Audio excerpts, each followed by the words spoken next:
That study of his was a museum, and nothing else. Specimens of everything known in mineralogy lay in their places in perfect order, and correctly named, divided into inflammable, metallic, and lithoid minerals.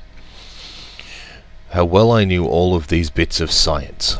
Many a time, instead of enjoying the company of lads my own age, I had preferred dusting these graphites, anthracites, coals, lignites, and peats, and there were bitumens, resins, organic salts to be protected from the least grain of dust, and metals from iron to gold, metals whose current value altogether disappeared in the presence of the republican equality of scientific specimens, and stones too,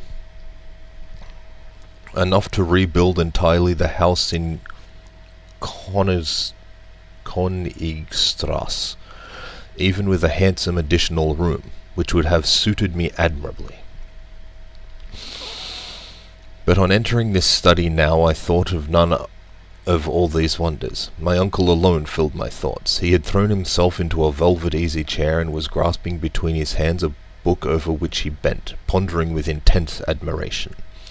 "Here's a remarkable book! What a wonderful book!" he was exclaiming.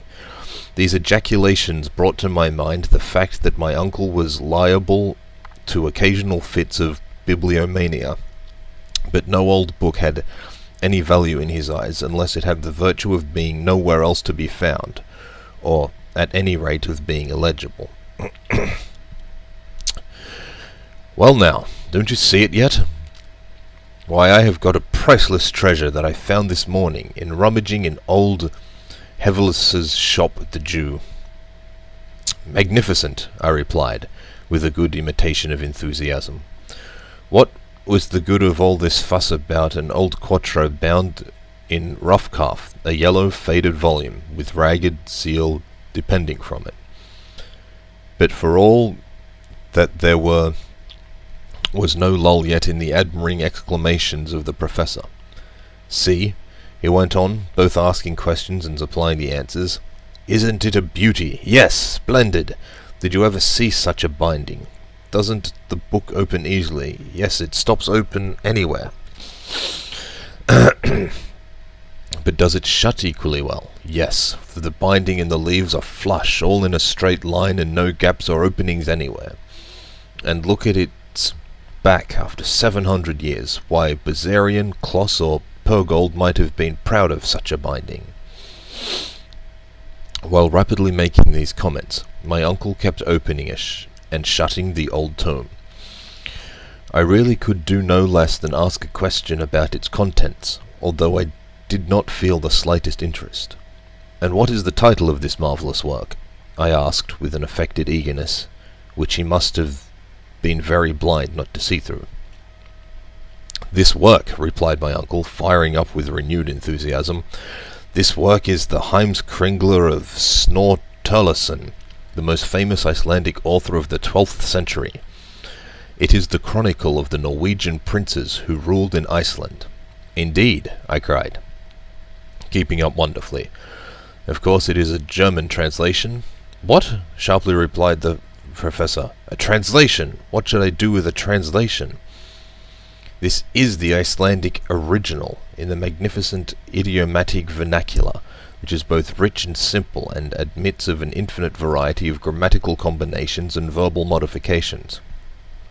"Like German," I happily ventured. "Yes," replied my uncle, shrugging his shoulders, "but in addition to all this, the Icelandic has 3 numbers, like the Greek, and irregular declensions of nouns proper like the Latin." "Ah, I see." "Ah," said I, a little moved out of my indifference. "And is the type good?" "Type? What do you mean by talking of type, wretched Axel? Type? Do you take it for a printed book, you ignorant fool? It is a manuscript, a runic manuscript." "Runic?" "Yes, do you want me to explain what that is?" "Of course not," I replied in the tone of an injured man. But my uncle persevered, and told me against my will of many things I cared nothing about. Runic characters were in use in Iceland in former ages. They were invented, it is said, by Odin himself. Look there and wonder, impious young man, and admire these letters, the invention of the Scandinavian god. Well, well, not knowing what to say, I was going to prostrate myself before this wonderful book, a way of answering equally pleasing to gods and kings, and which has the advantage of never giving them any embarrassment, when a little incident happened to divert conversation into another channel. This was the appearance of a dirty slip of parchment, which slipped out of the volume and fell upon the floor. My uncle pounced upon this shred with incredible avidity. An old document enclosed an immemorial time within the folds of this old book had for him an immeasurable value. "What's this?" he cried, and he laid out upon the table a piece of parchment 5 inches by 3 and along which were traced certain mysterious characters. "Here is the exact facsimile. I think it important to let these strange signs be publicly known, for they were means of drawing on Professor Lidenbrock and his nephew to undertake the most wonderful expedition of the 19th century. Runic glyphs occur here." The professor mused a few moments over this series of characters. Then, raising his spectacles, he pronounced, "These are runic letters. They are exactly like those of the manuscript of Snorre, but what on earth is their meaning?" Runic letters appearing to my mind to be an invention of the learned to mystify this poor world, I was not sorry to see my uncle suffering the pangs of mystification. At least so it seemed to me, judging from his fingers, which were beginning to work with terrible energy.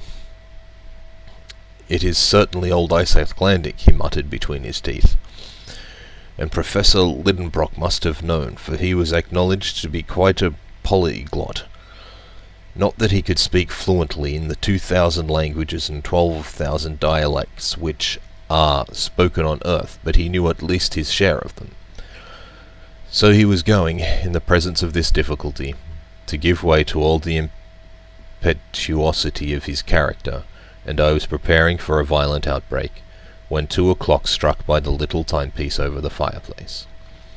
At that moment our good housekeeper, Martha, opened the study door, saying, "Dinner is ready." I am afraid he sent that soup to where it would boil away to nothing, and Martha took to her heels for safety. I followed her, and hardly knowing how I got there, I found myself seated in my usual place. I waited a few minutes. No professor came. Never within my remembrance he had missed the important ceremonial of dinner. And yet what a good dinner it was! There was parsley soup, an omelette of ham garnished with spiced sorrel, a fillet of veal with compote of prunes for dessert, crystallized fruit, the whole washed down with sweet moselle. All this my uncle was going to sacrifice to a bit of old parchment. As an affectionate and attentive nephew, I considered it my duty to eat for him as well as for myself, which I did conscientiously. "I have never known such a thing," said Martha. "M. Lidenbrock is not at the table." "Who could have believed it?" I said, with my mouth full. "Something serious is going to happen," said the servant, shaking her head. My opinion was that nothing more serious would happen than an awful scene when my uncle should have discovered that his dinner was devoured. I had come to the last of the fruit when a very loud voice tore me away from the pleasures of my dessert. With one spring I bounded out of the dining room into the study.